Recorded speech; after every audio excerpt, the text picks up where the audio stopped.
Umiimbog sa bypass operation ang pinagsamang puwersa ng mga kapulisan ang dalawang lalaki sa Albay na tulak mismo umano ng droga. May report si Nomer Corporal. Kapag kayong pumili ng sariling abogado, may kakayahan at malaya. Kung hindi nyo kayang... Wala nang nagawa pa ang dalawang lalaking ito habang binabasa ng kanilang karapatan ng isang PDEA agent matapos na maaresto sa aktong pagbebenta ng iligal na droga sa Sitio Managay, Barangay Kibungbungan, Inubatan, Albay.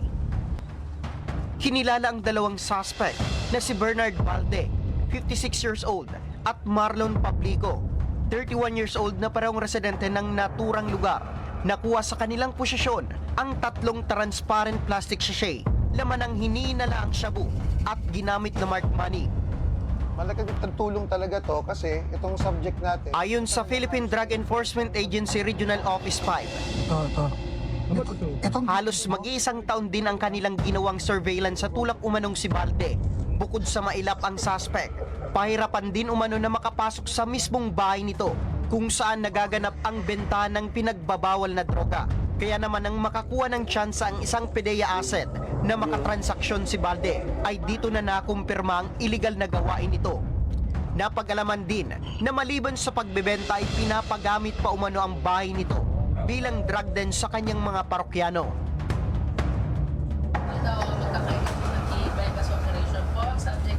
Kaya naman, hapon nito lamang ikalima ng Hunyo, isang bypass operation ang ikinasa ng pinagsanib pwersa ng PDEA Bicol, PDEA Albay, Philippine National Police Drug Enforcement Group UPDEG at Ginubatan PNP.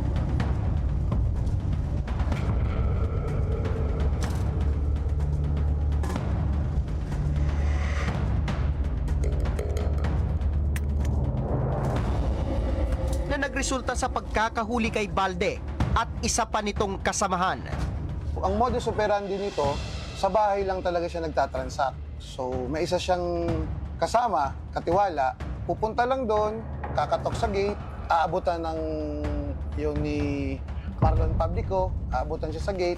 Pag malakihan naman at yung mga kakilala niya talaga, pinapapasok niya to sa loob ng bahay. Samantala, aminado naman si Balde na nagtutulak siya ng iligal na droga, habang panay tanggi naman si Pablico.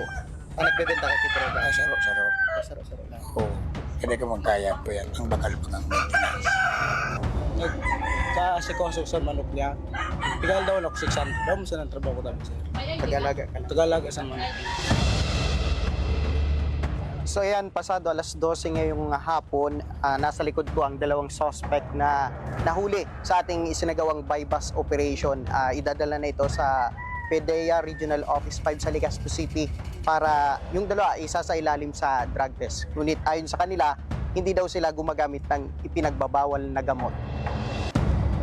Samantala ayon sa PDEA, kabilang si Balde sa Regional Target Listed Drug Personality. Siya rin ang tinuturing na supplier umano ng droga sa mga karatig bayan ng Ginubatan.